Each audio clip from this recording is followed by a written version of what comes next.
Hi patrons, for this week's Patreon Extras, I'm going to take some of the materials, or just some of the devices that I'm covering in the main lesson, and then I'm going to apply those to a little bit longer examples, because in the main video I'm just using these like 1 bar examples. Everything is fairly short and compact, and of course once you want to use this you need to add it to a larger context.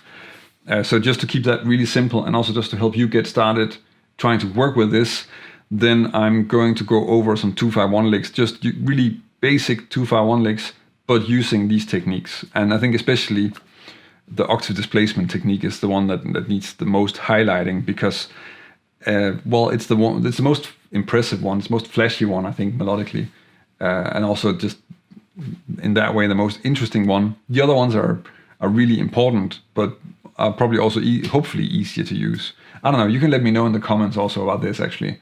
But so that's what I'm going to do, and then yeah, the octave displacement thing is probably the one that gets the most highlights here, and also just the one that adds the most variation to your lines. So I think that's really why.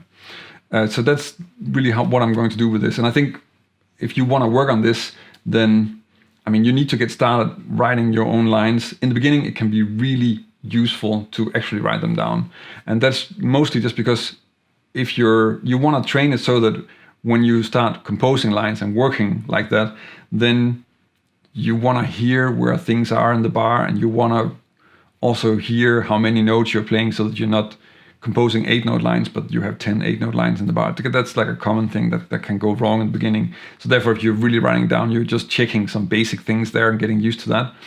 And also, when you're writing it down and you play it back later, sometimes you can go, and this is just from personal experience, I've just like, as a true expert in this, I've just made all the mistakes already. So you just know that you can play it later and you can realize, oh, that doesn't sound good, and then you need to figure out why that is. And if you have it on paper, that's a lot easier to realize, okay, actually if I put the leading note on the 3, then that doesn't really work. Stuff like that, again speaking from personal experience, is what needs some work, and that's a good way to do it. That's why writing it down is useful. Okay, so let's just get to this. So here's the first example.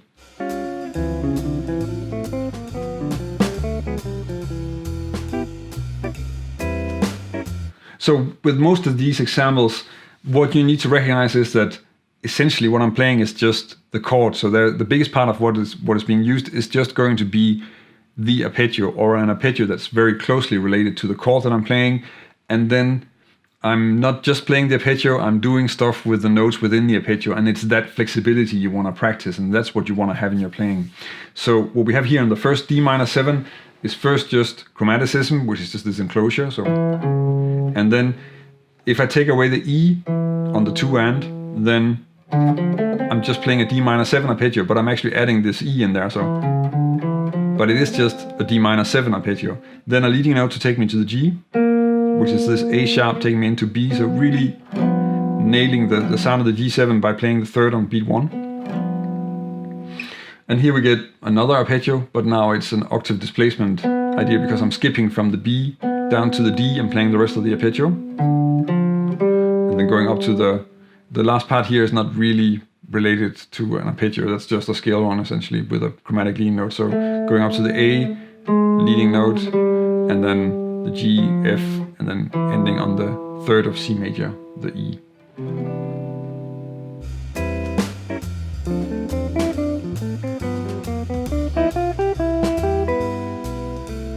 Here I'm starting with 2 arpeggios, and I'm using octave displacement in the 2nd arpeggio. So the first arpeggio is just the arpeggio from the 3rd of the chord, which I'm not really talking about in this lesson, but it's something I've been talking about so many times that it should not be completely foreign to you. So the idea is, of course, I'm just using the arpeggio from the 3rd of D minor, which is F. The diatonic arpeggio is F major 7. And this is naturally taking me to the D. And here I'm then using octave displacement, so I'm going down to the F again, so we get... And that's just opening up the line. It's just changing the direction and skipping around a bit and making the line a little bit more surprising, a little bit more interesting than if I was to just continue in one direction all the time. Again, going to the 3rd on G7, down to the root, leading note up to the third again, and then it's really just up the arpeggio, adding an E in there as a diatonic leading note, or passing note, I guess is the more correct term. So, and if I was to take away the A sharp and the E, then it's just really a G7 arpeggio. And then we have the E, I'm resorting to again the third on C major 7, and then adding the G and the B. So essentially what that is just a triad arpeggio, and it's the triad arpeggio from the third, which is an E minor triad. And that's another thing that you might as well just start using right away, which is you can use the 7th chord arpeggios from the third, but you can also use the triads from the third, which is of course just the 7th chord arpeggio, but with a note less. So in that way, that works really well.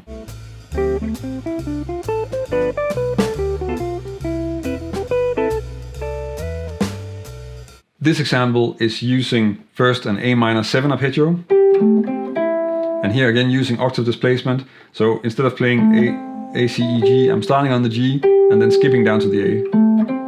And that's just giving me a very nice way to get to the D. So I'm using the last 2 notes here to go to D, and here I can play the D minor 7 arpeggio. So,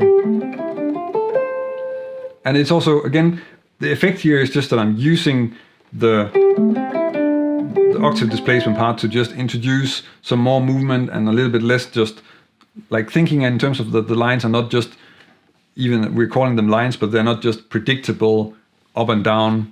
We want to have them skip around a bit and move around in ways that still work, because you can of course also just start adding large intervals and then it doesn't make any sense. But the octave displacement very often makes it a lot easier to get the lines to actually still make sense. And then when you can get these larger intervals to work, then you have really strong lines. Then you have some really nice, but also some more interesting lines to listen to. And I think that's really one of the biggest takeaways from this lesson. Okay, on the G7, again, the core of what is going on is just going to be B, D, then back to the B, and then G, and then F, and then it goes on to C major 7. But then I'm adding, so we get B, D, B, then I'm adding a diatonic passing note, A, down to the G. Here I'm adding chromaticism, and actually this is of course a bebop cliche. This is something that's very often done on a G7 or on a D minor 7. Again, resolving to the third of C major 7, and then adding a C major 7 arpeggio, and then stopping or finishing the line on the 6, the A. That was 3 examples, and then really using the ideas of the main lesson and also just trying to analyze them from that so you can see how I'm using that. And this is what I think you should try. And as I said in the beginning of the video, like it makes sense to also just try and write a short solo, try and write a solo of 8 bars of Autumn Leaves or another tune that you know, and use these things. And then you can post it in the Facebook groups. So you can post it either in the Patreon Facebook group or in the Jazz Guitar Insiders Facebook group if you want some feedback on it, or post it on the community page here. I think you have to post it as a link. I don't think you can post a direct picture, but it is possible if you're not on Facebook and you want some feedback, of course. Then I'll look at it. I'm going to be, so I'm shooting this Friday morning, and I'm gonna edit it, and it's gonna go up Friday as well. I'm going to go to Denmark tomorrow. I'm driving tomorrow with my sons up there to visit my parents and my sister for a few days, and I'm gonna be back in the middle of next week. So the Monday video is pretty much scheduled, and I think all the posts that are happening also all the posts, but the Instagram post and whatever is happening this week is already kind of set to go, so that should be up there. If not, if I forget something, then just let me know. I think I have everything in there now, and of course I can still be reached. There's internet there. It's Denmark, but it's not that bad.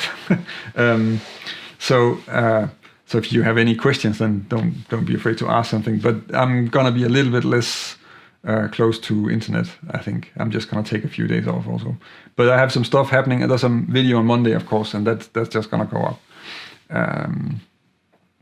And then I'm gonna take a short break and be back with some bebop material, some bebop lines next week.